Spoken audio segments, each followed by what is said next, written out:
కీర్తనల గ్రంథం 108వ కీర్తన 1వ వచనం. దేవా, నా హృదయము నిబ్బరముగానున్నది, నేను పాడుచు స్తుతి గానము చేసేదను, నా ఆత్మ పాడుచు గానము చేయును. స్వరమండలమా, సితారా మేలుకొనుడి, నేను వేకువనే లేచెదను, జనుల మధ్య నీకు కృతజ్ఞతాస్తుతులు చెల్లించెదను, ప్రజలలో నిన్ను కీర్తించెదను. దేవునికి స్తోత్రం. మనం గత వారంలో క్రైస్తవులు పాటలు ఎందుకు పాడుతారు అన్న విషయాన్ని నేర్చుకోవడం జరిగింది. క్రైస్తవులు ఎందుకు పాటలు పాడతారంటే చాలా కారణాలు చెప్పుకున్నా, అవి జ్ఞాపకం ఉండవన్నీ, కానీ కొన్నైనా జ్ఞాపకం ఉండాలి. ఒకటి ఏంటంటే, మన దేవుడు పాటలు పాడే దేవుడు. మన దేవుని స్వభావమే పాటలు పాడడం.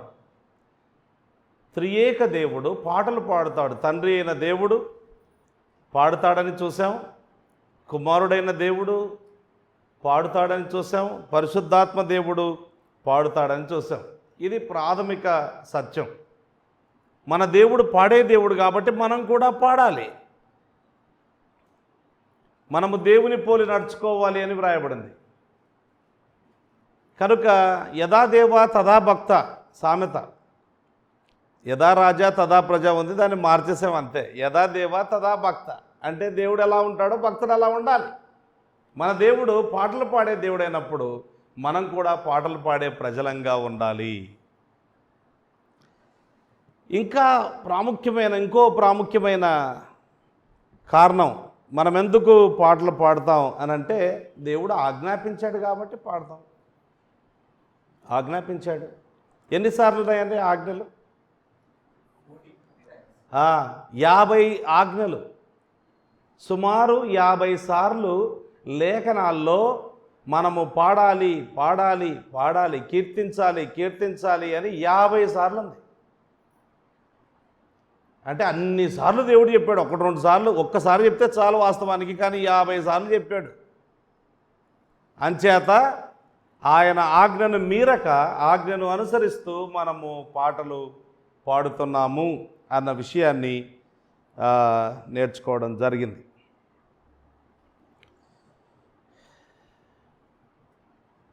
సో ఈ 2 ప్రధానమైన కారణాలు మనము జ్ఞాపకం పెట్టుకోవాలి. అయితే మనం నేర్చుకున్నది ఏంటంటే, వ్యక్తిగతంగా పాటలు పాడడం గురించి కాదు మనం నేర్చుకున్నది. ప్రధానంగా సమాజముగా పాటలు పాడుట, కాంగ్రిగేషనల్ సింగింగ్. కనుక నాన్ సింగింగ్ కాంగ్రిగేషనల్ మెంబర్ ఎవరైనా ఉన్నారంటే అది రాంగ్ అనే విషయాన్ని కూడా మనము తెలుసుకోవడం జరిగింది.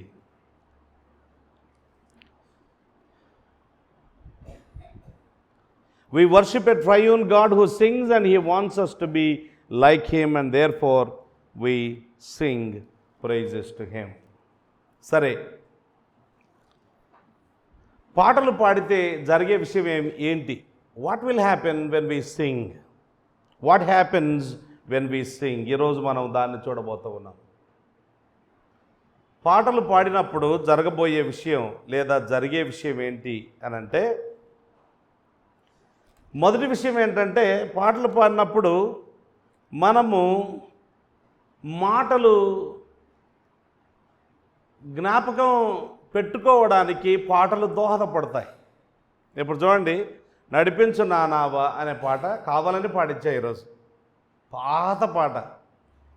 ఇప్పుడు మీకు ఏ వచనం అంటే, మొదటి వచనం ఏంటో, రెండవ వచనం ఏంటో, మూడవ వచనం ఏంటో జ్ఞాపకం ఉండకపోవచ్చు, కానీ ఇక్కడ అందిస్తే, ఇలా ఒక్క మాట అందిస్తే ఇక నెక్స్ట్ పదాలు ఆటోమేటిక్గా వస్తాయి. మనం ఏమన్నా కావాలని కంఠస్థం చేశామా? చేయలేదు. కనుక దేవుని వాక్యాన్ని కంఠస్థం చేసే అద్భుతమైన విషయం ఇక్కడ జరుగుతుంది పాట ద్వారా. నేను తీతు పత్రిక మొత్తం 3 అధ్యాయాలు తెలుగులో ఇంగ్లీష్లో కంఠస్థం చేశా. మర్చిపోయాను. ఇప్పుడు ఒకప్పుడు కంఠస్థం చేశా. ఇప్పుడు మర్చిపోయా, అది గుర్తులేదు. కీర్తనలు 1వ కీర్తన కంఠస్థం చేశా, 23వ కీర్తన కంఠస్థం చేశా, అది గుర్తుంది. ఎందుకంటారు చెప్పండి? ఎందుకంటారు? పదే పదే పదే పదే ఎక్కువసార్లు పదే పదే పదే పదే పదే పదే పదే పదే మనం చేస్తే అవి ఏమో మరి సబ్కాన్షియస్ మైండ్లోనో ఎక్కడో ఉండిపోతాయి, నిల్వ ఉండిపోతాయి. ఈవెన్ పార్కిన్సన్స్ వ్యాధి వచ్చిన వాళ్ళు కూడా ఇష్టమైన పాట ఏంటంటే వాళ్ళు చెప్పగలుగుతారట. లేదా వాళ్ళ పిల్లలు పాడుతున్నారు అనుకోండి, పాడుతుంటే వాళ్ళతో కలిసి పాడగలుగుతారట. అంటే అలాంటి మతిమరుపున్న వాళ్లకు కూడా పాట రూపంలో మాత్రం విషయము జ్ఞాపకం ఉంటుంది. Singing can help us remember the words. చూడండి, ద్వితీయోపదేశకాండం ఇది సందర్భం ఏంటంటే, మోషే ఇశ్రాయేలు ప్రజలను ఐగుప్తు దేశంలో నుండి వారిని వాగ్దాన దేశానికి నడిపించాడు. చివరి భాగానికి వచ్చాడు, కానీ వాగ్దాన దేశంలో ఆయన ప్రవేశించకూడదు. అంచేత మొదటి తరం అంతా చనిపోయారు. ఇప్పుడు 2వ తరం ఒకటి పుట్టుకొచ్చింది. ఆ 2వ తరానికి ఆయన ధర్మశాస్త్రాన్ని బోధిస్తూ ఉన్నాడు.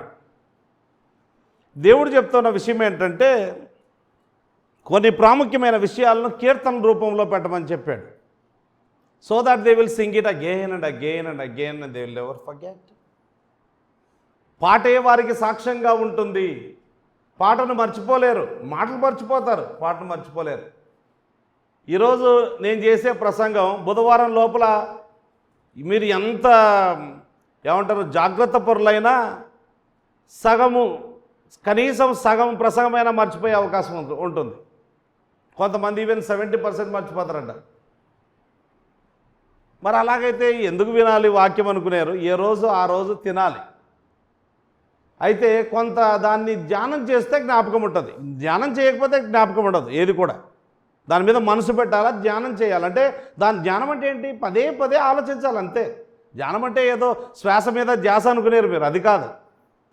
జ్ఞానం అంటే నువ్వు విన్న మాటలను పదే పదే పదే పదే స్మరణకు తెచ్చుకోవాలి, పదే పదే దాని గురించి ఆలోచించాలి. అదే ధ్యానం. అందుకే కంఠస్థం చేయండి. ఆ ధ్యానం అంటే ఏంటో అది అర్థమైపోద్ది మీకు. వాక్యాన్ని కంఠస్థం చేస్తూ ఉంటే అదే ధ్యానం అండి. సింపుల్ వే ఆఫ్ మెడిటేషన్ ఏంటంటే keep on memorising the scripture. ఇక్కడ చూడండి, 31వ అధ్యాయంలో 21వ వచనం లేదా 19 నుంచి మనం చదువుకుందాం. కాబట్టి మీరు ఈ కీర్తన వ్రాసి ఇశ్రాయేలీయులకు నేర్పుడి. ఓ కీర్తన రాయమన్నాడు దేవుడు, రాసి ఇశ్రాయేలులకు నేర్పాలి. ఈ కీర్తన ఇశ్రాయేలీయుల మీద నాకు సాక్షార్థముగా నుండినట్లు దానిని వారికి కంఠ పాఠముగా చేయించుము. అందుకే మీరు పుస్తకాలు చూడకుండా పాడమని చెప్పింది. చాలామందికి పుస్తకం చూడకపోతే అసలు ఇంకా వీలే కానట్టుగా ఉంటుంది. అంటే దానికి అంత దాసోహం అయిపోయాం మనం. పుస్తకం లేకపోతే పాడలేనటువంటి పరిస్థితి ఏర్పడింది. అదంతా కూడా మనం చేసుకున్న తప్పే, అంతే. మీరు గ్రామీణ ప్రాంతాలకు వెళ్తే కనుక చదువు రాని వాళ్ళు 500-600 పాటలు చక్కగా పాడగలుగుతారు. ఒక్కొక్క పాట, ఇప్పుడు పాత పాటలు అంటే ఇప్పుడంటే 2 వచనాలకే మనుషులు తట్టుకోలేకపోతున్నారు. కానీ పాత పాటలు ఒక్కొక్కటి 5 వచనాలు, 6 వచనాలు, 7 వచనాలు, మినిమం ఒక 4-5 వచనాలు ఖచ్చితంగా ఉండేవి పాత పాటల్లో. అన్ని వచనాలు చక్కగా పాడగలిగిన పరిస్థితి చదువు రాని మోటు వాళ్లకు అంత జ్ఞాపకం. 500 పాటలు జ్ఞాపకం ఉన్నప్పుడు మనకు 2 పాటలు కూడా జ్ఞాపకం ఉండకపోవడానికి గల కారణం ఏంటంటే we're dependent on the books. దేవుడు అన్నాడు, కంఠపాఠముగా వారికి నేర్పించండి ఈ పాట. నేను వారి పితరులతో ప్రమాణము చేసినట్లు పాలు తేనెలు ప్రవహించు దేశమున వారిని ప్రవేశపెట్టిన తర్వాత వారు తిని త్రాగి తృప్తి పొంది క్రొవ్విన వారై అన్య దేవతల తట్టు తిరిగి వారిని పూజించి నన్ను తృణీకరించి నా నిబంధనను మీరుదురు. బాగా ఎక్కువ డబ్బులు ఇస్తే, ఎక్కువ ఆస్తిపాస్తులు ఇస్తే కొవ్వు బట్టి నా నిబంధన మీరుతారు ప్రజలు చెప్పాడు దేవుడు. మీరుదురు. ఇప్పుడు 21వ వచనం చూడండి. విస్తారమైన కీడులు ఆపదలు వారికి సంభవించిన తర్వాత ఈ కీర్తన వారి ఎదుట సాక్షిగా నుండి సాక్ష్యము పలుకును. అంటే they still remember the song. అప్పుడు అయ్యో పొరపాటు చేశాం కదా, ఎంత తప్పు చేశాం, మన దేవుని మనం వదిలిపెట్టాం. మన దేవుణ్ణి వదిలిపెట్టకుండా ఉంటే ఈ విస్తారమైన ఆపదలు కీడులు మనకు సంభవించకుండా ఉండేవి కదా అని అప్పుడు పాట ద్వారా వాళ్ళు ఏడవడం జరుగుతుంది, దుఃఖించడం జరుగుతుంది. పాటే సాక్షిగా ఉండిపోతుంది. అందుచేత పాటలు మాటలను జ్ఞాపకం చేసుకోవడానికి దోహదపడతాయి. అందుచేత మనము ఇప్పుడు చాలా సంఘాల్లో పాటల పుస్తకాలు లేవు. అది అవుట్డేటెడ్ ఫామ్ అన్నట్టు. ఇప్పుడు అదంతా గతించిపోయింది.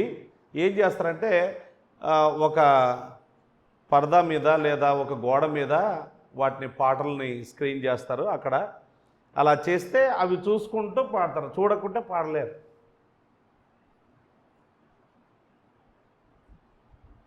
ఒక ఆయన అన్నాడు, అటెన్షన్ డెఫిసిట్ డిజార్డర్ కొంతమందికే ఉంది, కానీ సంఘాల్లో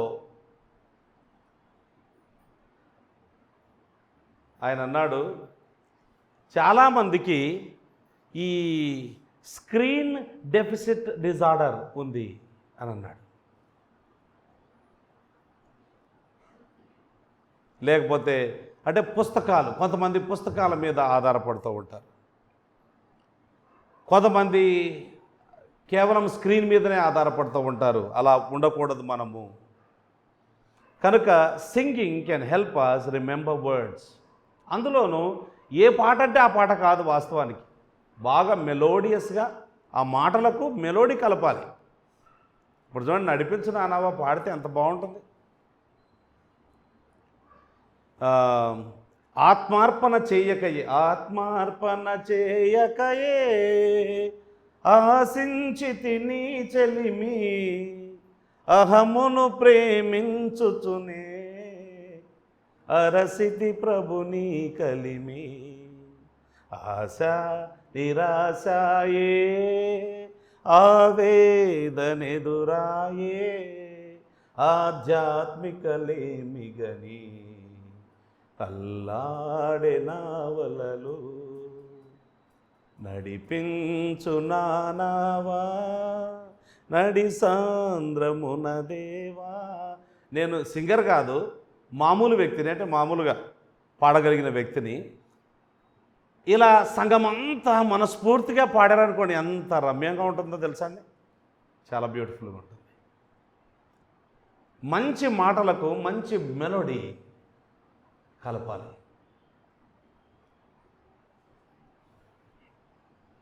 ఈ పాట రాసిన వ్యక్తి మాసిలమణి గారు. ఆయనట సంవత్సరానికి ఒక పెద్ద మీటింగ్లకు వెళ్ళినప్పుడు ఆయన ఓ పాట రాస్తాడట. ముఖ్యాంశం ఉంటుంది కదా, ఆ ముఖ్యాంశాన్ని ఆధారం చేసుకొని ఒక పాట రాస్తాడు. ఆ పాట ఆల్మోస్ట్ ఆయన రాసిన ముఖ్యాంశం మీద రాసిన ప్రతి పాట ఫేమస్ అయిపోయింది.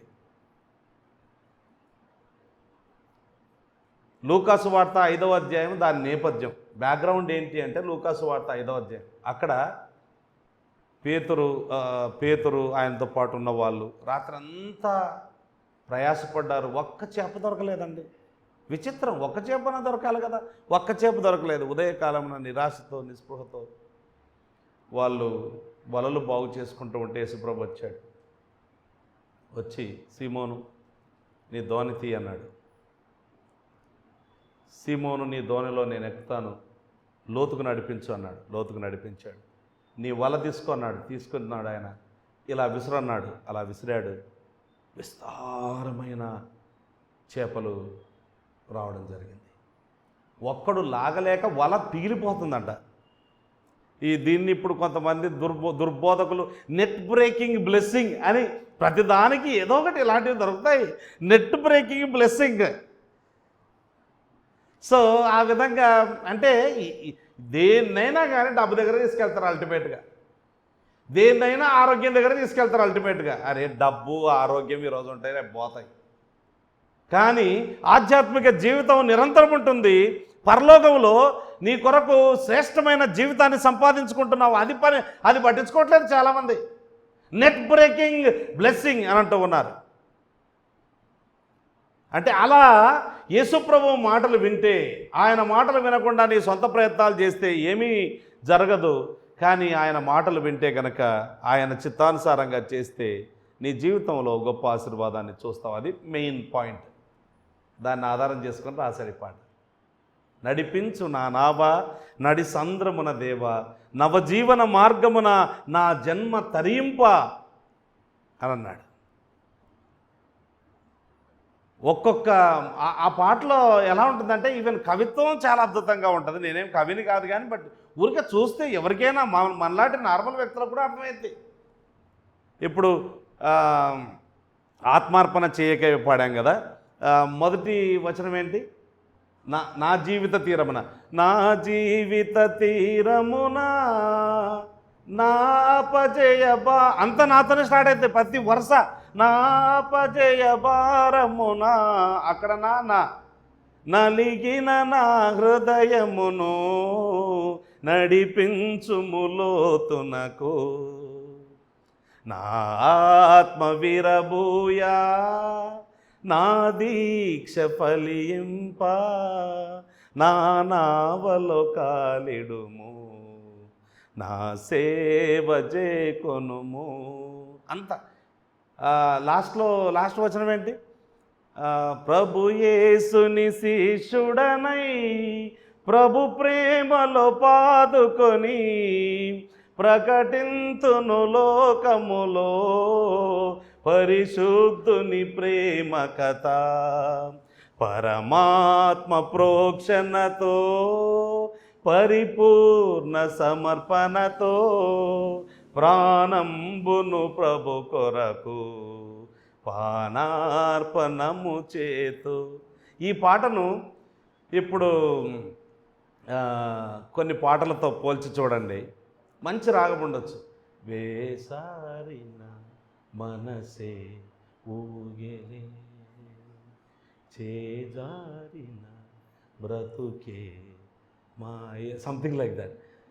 ఏ గాయమైన మానదే, నాకున్న బలము చాలదే. చాలా రాగం ఉంది పాటలో, మరీ ఏమీ లేదని చెప్పట్లేదు. కొన్ని ఇంగ్లీష్ పాటలు అయితే ఇప్పుడు వస్తున్న పాటలు దారుణం. మన వాళ్ళు ఇంకా అంత దూరం రాలేదు. Praise the Lord. ఈ పాట బాగుంది,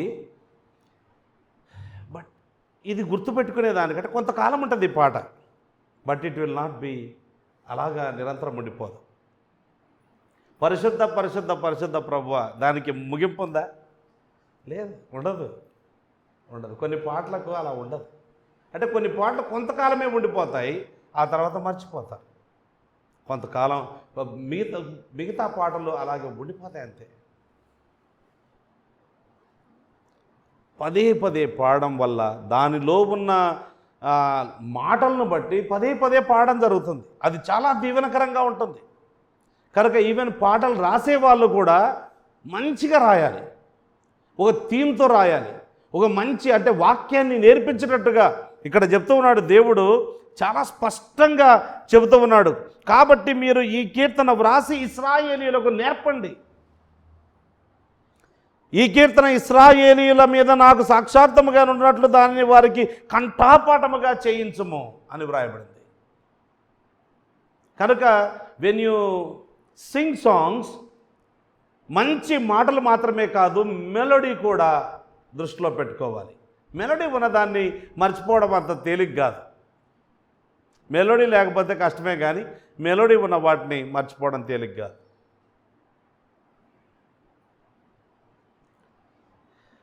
దేవుడు మన హృదయాల్లో వాక్యమును నింపుకోవాలని మనల్ని కోరుతూ ఉన్నాడు. పరిశుద్ధాత్మ నింపుదల పర్యావసానంగా లేదా వాక్యము మన హృదయాల్లో నింపుదల చేసుకున్న దాని పర్యావసానంగా పాటలు వస్తాయి. కొలస్సై పత్రికలో మనం చూసాం ఆ మాట. కొలస్సై పత్రిక 3వ అధ్యాయం 16వ వచనంలో ఇంతకుముందు చూసాం. కనుక words, let the words of Christ dwell in you richly అనుంది. సమృద్ధిగా క్రీస్తు మాటలు, వాక్యము మీలో సమృద్ధిగా నివసింపనీయుడి. పాటలు చాలా హెల్ప్ చేస్తాయి ఆ విషయంలో. కనుక మంచి పాటలు పాడండి. కొన్నిసార్లు మనకు ఆంధ్ర క్రైస్తవ కీర్తనలోని పాటలు అర్థం కావు. ఇప్పుడు అర్థం కానప్పుడు మనము, అంటే అన్నీ అర్థం కావని చెప్పట్లేదు, అర్థం చేసుకోవడానికి ఇప్పుడు పాట అంతా అర్థం కావాల్సిన అవసరం లేదండి. అన్ని పదాలు అర్థమైతే ఏంటి, మనకి ఇంగ్లీష్ మాట్లాడుతుంటారు కొంతమంది. పుస్తకం చదివితే పుస్తకంలో ఉండే ప్రతి వొకాబులరీ తెలుసా మనకు? తెలియదు. అయినా పుస్తకం నుంచి మేలు పొందుతామా?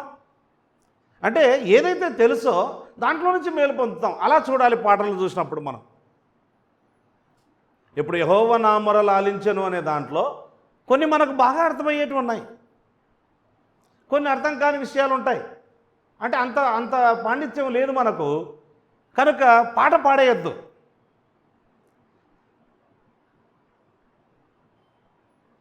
పాటలో మనం ఎంత అర్థం చేసుకుంటామో అంత అర్థం చేసుకోవడానికి ప్రయత్నం చేయాలి. పూర్తిగా అర్థం కాలేదంటే పాటను పక్కబెట్టడం మంచిది.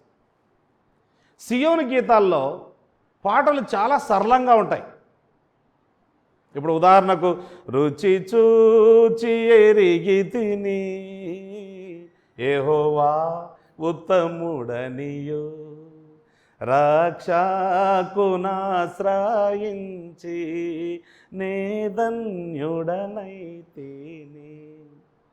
గొప్ప దేవుడవు నీవే, స్తుతులకు పాత్రుడవివే, తప్పక ఆరాధింతు దయాళుడవు నీవే. ఈ పాటలో అర్థం కాని విషయాలు ఏమున్నాయండి? కొంతమందికి ఉత్తముడు అనే మాట కూడా తెలియదేమో, తెలియకపోవచ్చు. అన్నీ అందరికీ తెలియాల్సిన అవసరం లేదండి. అదేం పెద్ద తప్పేం కాదు. ఉత్తముడు అంటే మంచోడు అని అర్థం. బట్ మోస్ట్లీ పాట అర్థమైపోయింది మనకు. మీరు ఏ పాట అయినా పాడండి, అలా ఉంటుంది.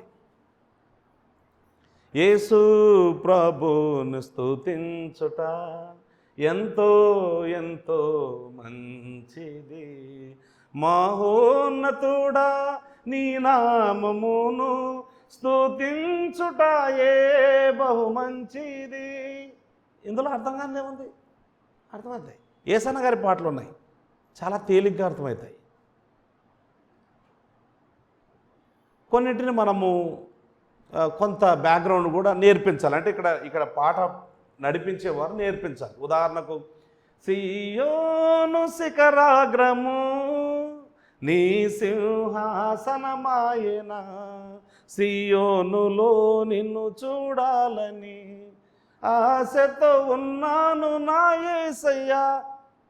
సియోను శిఖరాగ్రము నీ సింహాసనమాయన. ఏంటిది? ఏంటి సియోను? ఇది ఒక ప్లేస్ పేరై ఉంటుంది ఖచ్చితంగా. దానికి నాకేంటి సంబంధం? అది ఎక్కడుంటుంది? కొంచెం ఎక్స్ప్లెయిన్ చేయాలి. యెరూషలేము అనేది పరిశుద్ధ పట్టణం. యెరూషలేము అందరికీ తెలుసు. యెరూషలేము పరిశుద్ధ పట్టణం. అందులో సియోను కొండ అనేది అతి పరిశుద్ధమైన స్థలం. ఇంకా కొంచెం లోపలికి వెళ్తే 1000 ఏళ్ల పరిపాలనలో ప్రభువైన యేసుక్రీస్తు యెరూషలేమును రాజధానిగా చేసుకొని ప్రపంచానంతటినీ ఏలబోతూ ఉన్నాడు. ఆ దినం నేను చూడాలనుకుంటున్నా. అది అంతటితో ఆగదు. సియోను పురము అనేది లేదా సియోన్ అనే ఈ మాట పరలోకానికి కూడా వాడడం జరిగింది. సో అల్టిమేట్గా పరలోకంలో సియోను శిఖరాగ్రము నీ సింహాసనమాయన, సియోనులో నిన్ను చూడాలని ఆశతో ఉన్నాను నా యేసయ్య. కొన్ని అట్లాంటి పదాలకు ఎక్స్ప్లెయిన్ చేయాలి. ఇప్పుడు పాటలు నడిపించే వాళ్ళు ఎక్స్ప్లెయిన్ చేయాలి. అర్థం కాదు ప్రజలకు, అర్థం అవుతుందిలే అని అనుకోకూడదు. అర్థం కాదు, నేర్పించాలి. సందర్భాన్ని బట్టి. ఇప్పుడు ప్రియ యేసు రాజును నే చూచిన చాలు ఉందనుకోండి, అది అంత అర్థమైంది. ఆహాయ బూరా ఎప్పుడు ధ్వనించునో, ఆహా నా యాస ఎప్పుడు తీరుతుందో, తండ్రి నా కన్నిటిని తుడుచునెప్పుడో, ఆశతో వేచి ఉండే నా హృదయం, ప్రియ యేసురాజును నే చూచిన చాలు, మహిమలోనే నాయనతో నుంటే చాలు, నిత్యమైన మోక్ష గృహము నందు చేరి, భక్తుల గుంపులో హర్షించిన చాలు. ఎదురా ఇది పరలోకం గురించి మాట్లాడుతున్నాను. నేను పరలోకంకి వెళ్తే అక్కడ యేసుప్రభుని చూస్తాను, ఆయన గాయాలను చూస్తాను, ఆయన నా కొరకు చేసింది జ్ఞాపకం చేసుకుంటాను, భక్తుల సముఖంలో నేను ఆయనను ఆరాధిస్తాను, ఆయనను స్తుతిస్తాను. కనుక మాటలు జ్ఞాపకం పెట్టుకోవడానికి దోహదపడతాయి. అందుకని మనం పాటలు పాడడానికి నేర్చుకోవాలి, కంఠాపాఠముగా నేర్చుకోవాలి. అది చాలా ప్రాముఖ్యమైన విషయం. అయితే మెలోడీస్గా ఉంటే ఇంకా మనకు, అంటే అది బాగా రాగయుక్తంగా పాట ఉందనుకోండి, ఇంకా యాడెడ్ ప్లస్ అన్నట్టు, అది స్ప్లెండర్ ప్లస్ టైప్లో, ప్లస్ అన్నట్టు, అది extra. We need to consciously memorise songs. కాన్షియస్గా సాంగ్ను మెమరైజ్ చేయాలి. అందుకే పుస్తకం లేకుండా పాడడానికి ప్రయత్నం చేయాలి. మొదటి వచనం ఏముంది, రెండవ వచనం ఏముంది, కనీసం చర్చిలో పాడేటప్పుడు okay let me today try to remember, ఈరోజు నేను ప్రయత్నం చేస్తాను, మొదటి వచనం ఏముందో, రెండవ వచనం ఏముందో, మూడవ వచనం ఏముందో, అట్లా క్రమంగా పాడలేం. మనం ప్రయత్నం చేస్తే చాలా మంచిదండి. వృద్ధాప్యంలోకి వచ్చినప్పుడు మనకు మెమరీ ప్రాబ్లం ఉండదు. అందరూ మా నాన్నలాగా విపరీతంగా బైబిల్ చదవలేరు. మా నాన్న విపరీతంగా బైబిల్ చదువుతాడు, గంటలు చదువుతాడు.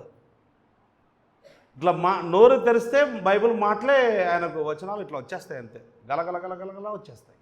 అందరూ అలా చేయలేరు. But we can all do it in song. పాట ద్వారా మనం అందరం చేయొచ్చు. పరిశుద్ధ ప్రభువా, మొదటి వచనం ఏముంది, రెండవ వచనం ఏముంది, మూడవ వచనం ఏముంది, నాలుగవ వచనం ఏముంది, ఎవరైనా చెప్పగలుగుతారా? నేను చాలాసార్లు చెప్పాను దీన్ని ఎలా గుర్తుపెట్టుకోవాలో. ఇది త్రియేక దేవుని స్తోత్ర గీతం. అంటే తండ్రి, కుమార, పరిశుద్ధాత్మ త్రియేక దేవుణ్ణి స్తోత్రం చేసే గీతం ఇది. మరి తండ్రి, కుమార, పరిశుద్ధాత్మ అంటే ఫస్ట్ తండ్రిని గురించి రావాలి, 1వ వచనం. 2వ వచనం కుమారుని గురించి రావాలి. 3వ వచనం పరిశుద్ధాత్మని గురించి రావాలి. 4వ వచనం ముగ్గురు గురించి రావాలి. అలాగే ఉంది పాట. ఇప్పుడు నేను అలా కంఠస్థం పాట పాడితే జ్ఞాపకం వస్తుంది, కానీ మాటలు చెప్పడానికి ఒట్టిగా ప్రయత్నం చేశారనుకోండి మిస్ అయిపోయే ప్రమాదం ఉంటుంది. పరిశుద్ధ జన కూడా అంటే తండ్రి, పరిశుద్ధ జన కూడా పరమాత్మ రూపుడ, నిరూపమ బల బుద్ధి నీతి ప్రభావ. అది తండ్రి అయిన దేవుని గూర్చి కొన్ని గుణలక్షణాలను మనము అక్కడ పాట పాడుతూ ఉన్నాం. రాగం కూడా ఎంత బాగుంటుంది, నిరూపమ బల బుద్ధి, మొత్తం అందరూ కలిసి పాడండి ఎలా ఉంటుంది, చాలా అద్భుతంగా ఉంటుంది పాట. ఏదో ఒక్కరే పాడితే కొంచెం అంత అందంగా ఉండదు, ఎంత రాగం ఉన్నా కానీ కష్టం. కానీ కాంగ్రిగేషన్ మొత్తము అందరు కలిసి పాడితే, రాగం ఉన్నోళ్ళు రాగం లేనోళ్ళు అందరు కలిసి పాడితే, రాగం ఉన్న వాళ్ళతో రాగం లేని వాళ్ళు మన ఆటలకు కలిసిపోతాం, మంచిగా ఉంటుంది. పరిశుద్ధ తనయుడు అంటే కుమారుడు, తనయుడు అంటే నరరూపదారుడు అంటే నరరూపము ధరించాడు.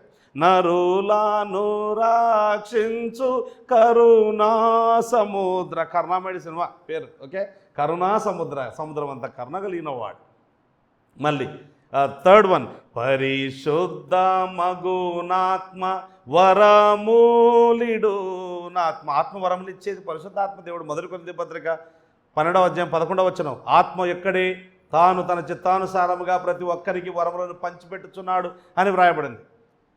పరమానంద ప్రేమ భక్తులకిడు అంటే ఏంటి చెప్పండి? ఎక్కడి నుంచి వచ్చింది ఈ మాట? ఎక్కడి నుంచి వచ్చింది?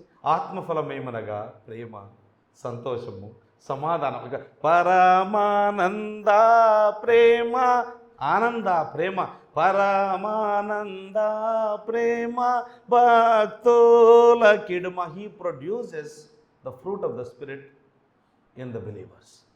4వ వచనంలో జనక కుమారాత్మలను నీక దేవా ఘన మహిమ చెల్లును ధనరానిత్యముగా పరిశుద్ధ పరిశుద్ధ పరిశుద్ధ ప్రభువా వరదూతలైనా నింపగలరా. మరలా వెంటనే మనసులో పరలోకంకి వెళ్ళిపోవాలి. శరాపులు ఆయనను సర్వాధికారియు దేవుడు నగు ప్రభువు పరిశుద్ధుడు పరిశుద్ధుడు పరిశుద్ధుడు అని ప్రతిగానములు చేస్తూ ఉన్నారు. వాళ్ళు కూడా నిన్ను ఆరాధించడం తరం కాదు, వాళ్ళ తరం కూడా కాదు. అంత అంత గొప్ప దేవుడవు నీవు, మహా గొప్ప దేవుడవు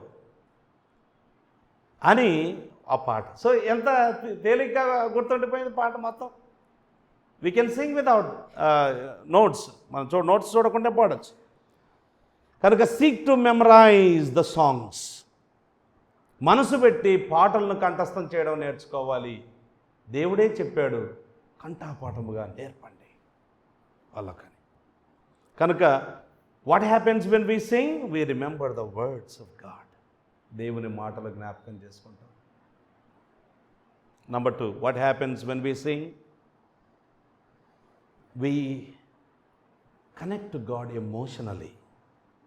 దేవునితో మనం కనెక్ట్ అయిపోతాం, భావోద్రేకాల్లో కనెక్ట్ అయిపోతాం.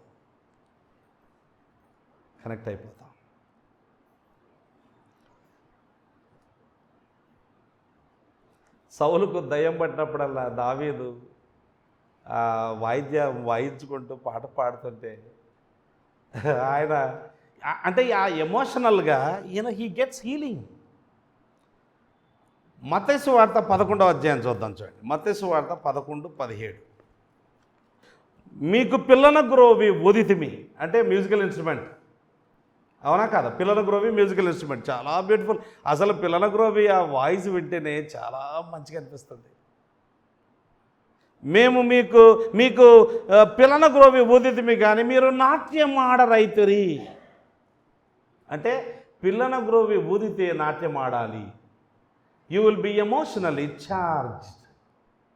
అందుకే పాట కొన్నిసార్లు మంచిగా వస్తుంది అనుకోడికి నిలబడ్డాం, ఆటోమేటిక్గా కాలు ఇట్లా కింద ఇలా అంటుంటాం కదండి, ఇలా ఇలా ఇలా అంటుంటాం, అనుకోకుండానే జరిగిపోతుంది. మన కాళ్ళు చేతులు ఇవి ఆటోమేటిక్గా పనిచేయడం ప్రారంభిస్తాయి.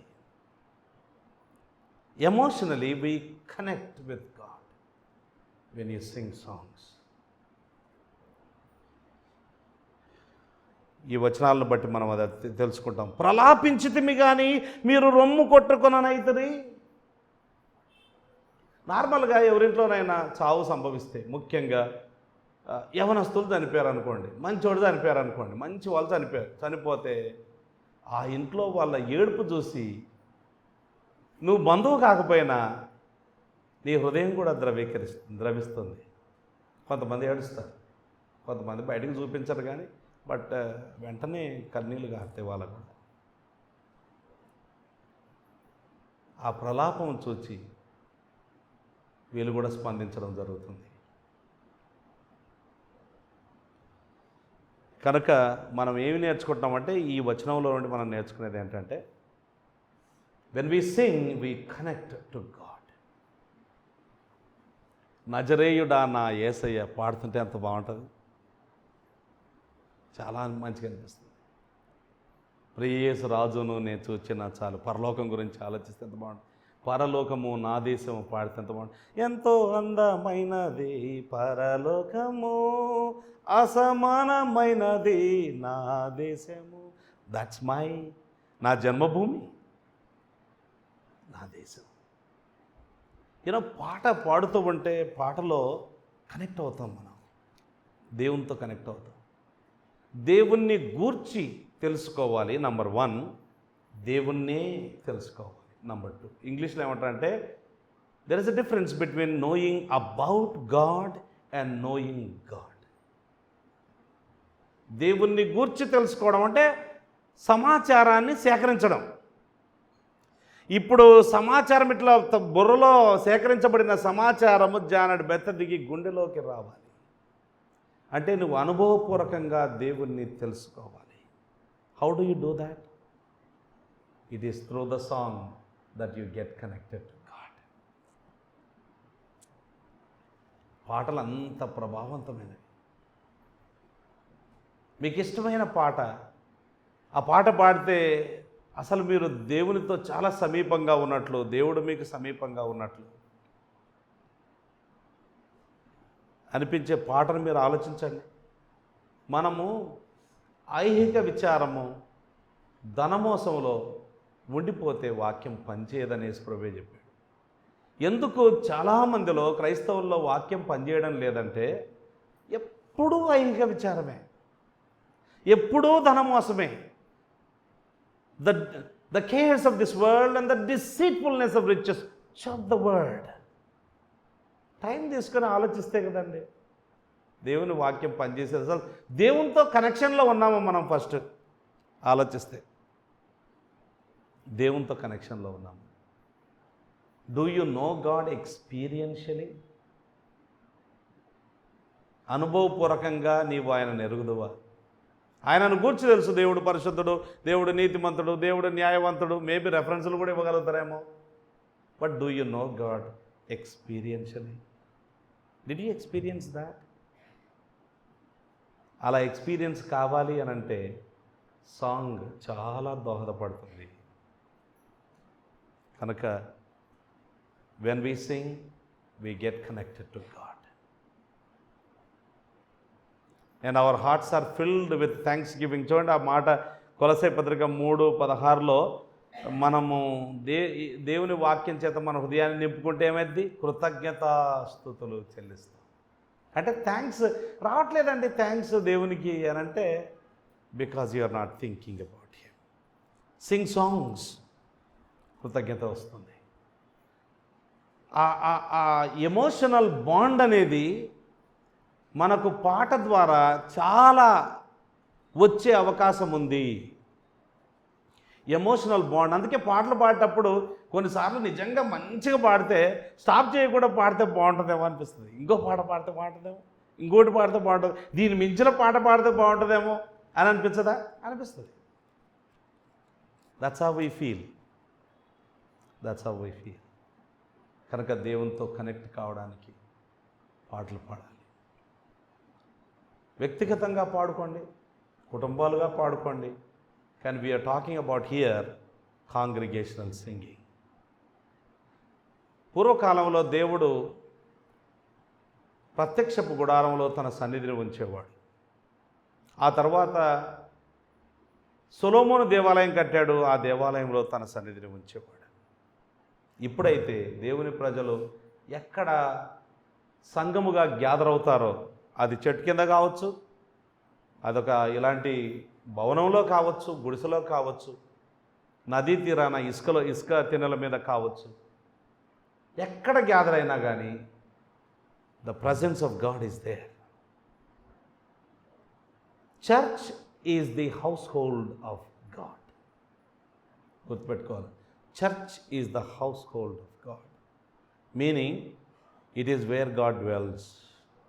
It is not only the family of God, it is where God dwells. అది దేవుని కుటుంబం మరియు దేవుని యొక్క సన్నిధి ఉండే స్థలం. కనుక you get connected to God through your song. మూడవది సింగింగ్. మనము పాట పాడినప్పుడు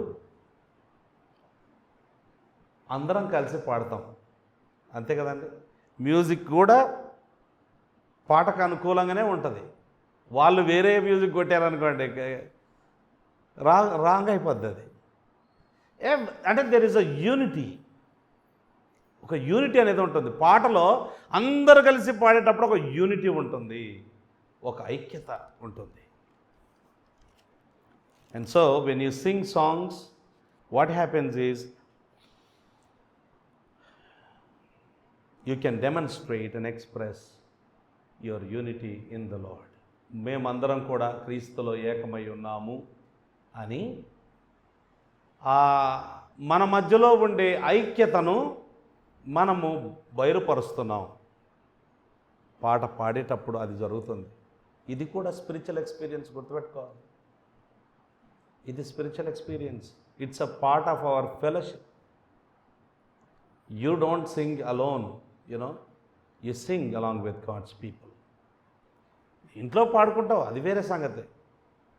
కానీ when you come as a church ఫెలోషిప్గా, ఒక దేవుని బిడ్డల సమూహంగా వచ్చినప్పుడు ఈవెన్ పాట పాడడం కూడా స్పిరిచువల్ ఎక్స్పీరియన్స్ అనే విషయాన్ని అర్థం చేసుకోవాలి. You are expressing your unity. Yes Lord, we're all one. I want to sing along with my brothers and sisters. నా సహోదరులతో సహోదరులతో కలిసి నేను పాడాలని ఇష్టపడుతూ ఉన్నాను. వాళ్ళతో నా హృదయం ఏకమవుతుంది. అవును, వాస్తవమే, కొన్ని మనస్పర్ధలు ఉన్నాయి. But we want to seek your unity. బైబిల్లో మనం పాట పాడేటప్పుడు ఇన్స్ట్రుమెంట్స్ సహాయంతో పాడాలంటే there has to be unity of instruments. ఒక ఇన్స్ట్రుమెంట్కి విపరీతమైన సౌండ్ పెట్టి ఒక ఇన్స్ట్రుమెంట్కి అసలు సౌండే లేకుండా ఉండకూడదు. ఇన్స్ట్రుమెంట్స్ సౌండ్స్ ఆల్వేస్, ఇటువైపు వాళ్ళు గమనించాలి, ఆల్వేస్ పాట క్లియర్గా ఉండడానికి దోహదపడాలి. Instruments are not the song. ఇవి చాలా ఇంపార్టెంట్. మళ్ళీ అంటే ఈ పాటకు ఆ మెలడీ వీటి ద్వారా లభిస్తుంది. అంటే దేవుని ప్రజలు దేవుణ్ణి ఆరాధించడానికి వీరు చాలా దోహదపడతారు. కానీ కేవలము నా సౌండే వినపడాలి. నాకు ఒక ఆయన పేరు తెలుసు, పెద్ద వ్యక్తి క్రిస్టియానిటీలో, తెలుగు క్రైస్తవ లోకంలో, పేరు చెప్పను కానీ నేను చాలా మీటింగ్లు అటెండ్ అయినా ఆయనవి సాంగ్స్ అవన్నీ. ఆయన భయంకరమైన సౌండ్ పెట్టేసుకుంటాడు, అంత ఆయనదే చూపించుకోవాలని. That's not the purpose at all. Purpose ఏంటంటే మనమందరం కలిసి దేవుణ్ణి ఆరాధించాలి. మాటలు అక్కడ ప్రజలు అర్థం చేసుకోవాలి, మాటలు వినపడాలి, ప్రజలకి మాటలు వినపడాలి. But at the same time మేము వాళ్ళను పిల్లన గ్రోవి ఊది వాళ్ళు నాట్యమాడేటట్టుగా చేయాలి. మా పని పిల్లన గ్రోవి ఊదడం, లేదా తబలా కొట్టడం,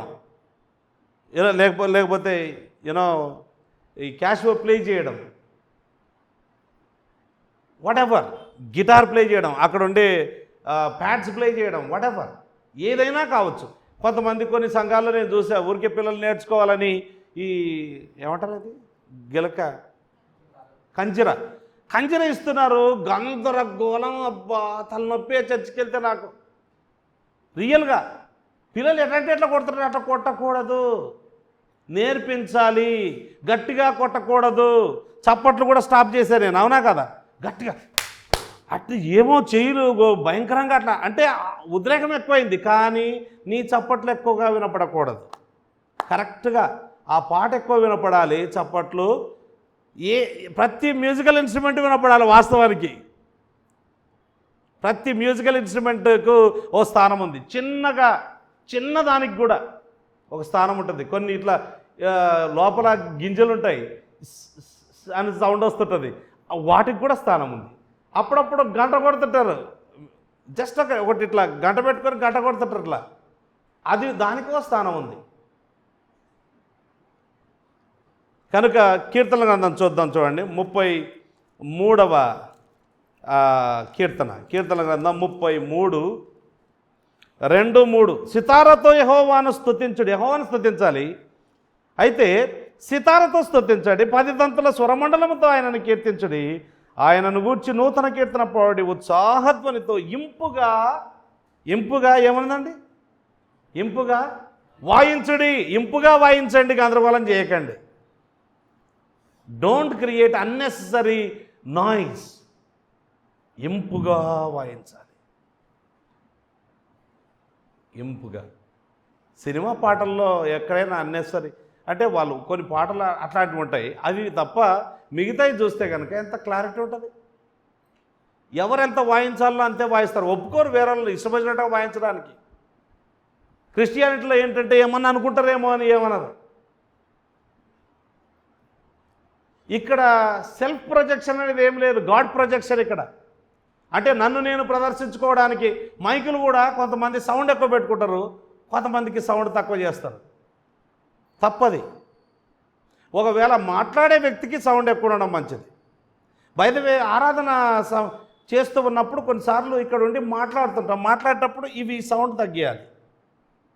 ఈ మాట వినపడట్లేదు, నేను చాలాసార్లు గమనించా. ఇక్కడ నుంచి ఇప్పుడు పాస్టర్ ఐజక్ గారు మాట్లాడుతూ ఉంటారు, ఈ మాట వినపడదు. అది ఆయన ఏదో మాట్లాడుతున్నాడు, ఉద్రేకంతో మనల్ని అందరినీ హెచ్చరిస్తున్నాడు, కానీ సౌండ్ ఇక్కడ ఎక్కువైనందువల్ల ఈ మాట వినపడడం లేదు.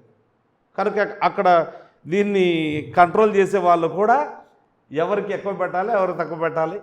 మళ్ళీ మా బంధువులు ఉన్నారు, మా బంధువులకు ఎక్కువ పెడదాం అనే ఈ బంధుప్రీతి, ఫ్రెండ్స్ వాళ్ళకి చూపించాలి, వీళ్ళకి చూపించాలి. చర్చిలో అన్ని హెల్తీ సంఘాలలో అన్ని హెల్తీ ఆలోచనలు ఉన్నాయి, అలాంటివి చేయకూడదు. ఇక్కడ ఎవరి ప్రొజెక్షన్ కాదు, దేవుడే ప్రొజెక్ట్ కావాలి, దేవునికి మహిమ రావాలి నా ద్వారా.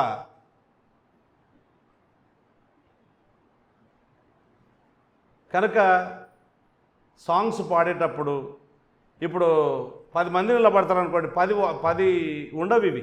ఎవరు ముందు పెడితే ఏంటట, సరే ఫైన్, నా ముందు పెట్టలేదని ఏడ్చి తర్వాత గొడవ చేసి లేదా ముఖం మార్చుకొని అలాంటివి కూడా ఉన్నాయి చాలా. రకరకాలు. Please do not do that. అలాంటి పనులు చేయకూడదు. కానీ వాయిస్తే ఎలా వాయించాలి అని అంటే ఉత్సాహధ్వనితో ఇంపుగా వాయించండి, ఇంపుగా వాయించండి. 81వ కీర్తన 2వ వచనం చూడండి. 81:2 కీర్తన ఎత్తుడి, గిలక తప్పెట పట్టుకునుడి, స్వరమండలముతో మనోహరమైన సితారాను వాయించుడి. మనోహరమైన, ఇంపుగా, మనోహరముగా. చూడండి, అంటే వాయిస్తే కూడా మ్యూజిషియన్స్ బాగా గమనించాలి, రాసుకోవాలి మీరు ఈ వాక్యాలు. మనోహరముగా అంటే వాళ్ళని ఏమి టార్గెట్ చేస్తున్నారు అనుకున్నారు కాదు. It's not like that. We want all of us, మనం అందరం కూడా, ఇది చప్పట్లు కొట్టే వాళ్ళకు కూడా చెప్పే కదా, అందరికీ చెప్పాలి. మనోహరముగా వాయించండి. కీర్తనలు 150వ కీర్తన అంతా ఇంకా ఏమేం చేయాలి అనేది ఉంటుంది దాంట్లో. బూరధ్వనితో, స్వరమండలముతో, సితారతో, తంబురతో, నాట్యముతో, తంతి వాద్యములతో, పిల్లన గ్రోవితో, మ్రోగు తాళముతో, గంభీరగా ధ్వనిగల తాళములతో let us worship the Lord. Let us worship the Lord. అంటే all our music must express unity with the song. Our Christian unityని ఎక్స్ప్రెస్ చేయాలి, చూపించాలి, డెమాన్స్ట్రేట్ చేయాలి.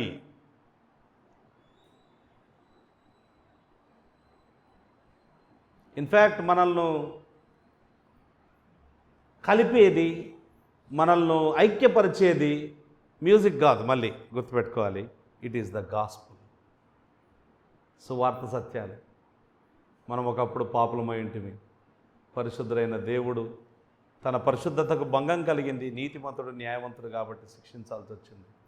కానీ ఆయన ప్రేమమయుడు కాబట్టి, ప్రేమమయుడు కూడాను అంచేత తానే చొరవ తీసుకొని దుర్మార్గులమైన, చెడిపోయిన, దౌర్భాగ్యులమైన, నీచులమైన, అసహ్యులమైన మన మీద ప్రేమ చూపించి తన కుమారుని పంపించాడు. ఆ యేసు ప్రభు దేవాది దేవుడై ఉండి దేవత్వానికి అదనంగా మానవత్వాన్ని ధరించుకొని దీనాతి దీనుడుగా పరలోకపు దేవదూతల ఆరాధనను వదిలిపెట్టేసి, మహిమను వదిలిపెట్టేసి దీనాతి దీనుడుగా ఈ లోకంలో జన్మించాడు. ధర్మశాస్త్రంలో సున్నైనా పొల్లైనా ఆయన తప్పిపోకుండా నీ కొరకు, నీ స్థానంలో, నా స్థానంలో ధర్మశాస్త్రాన్ని అంతటినీ కూడా ఆయన నెరవేర్చాడు.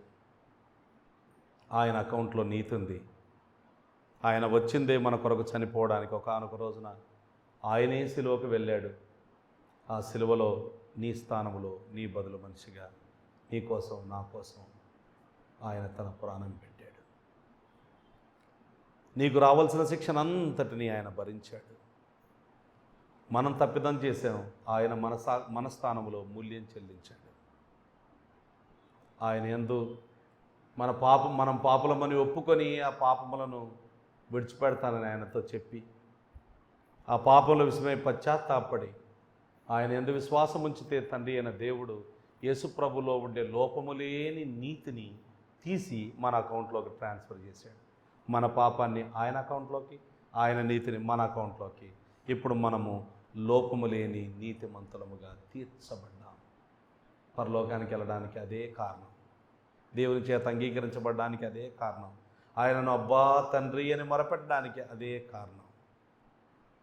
ఆ యేసుక్రీస్తు ప్రభు మన కోసం సమాధి చేయబడి లేఖనముల ప్రకారం తిరిగి లేచి పరలోకానికి ఆరోహణమై తండ్రి కుడి పార్శ్వమున నీ కోసం నా కోసం విజ్ఞాపన చేస్తున్నాడు. అంతటితో ఆగలేదు. ఆయన అన్నాడు, నేను మరలా వస్తాను, మిమ్మల్ని తీసుకుని వెళ్తాను, మీరు ఎల్లప్పుడూ నాతో ఉంటారు. అంతవరకు నిరంతరం ఎన్నడూ వదిలిపెట్టడు.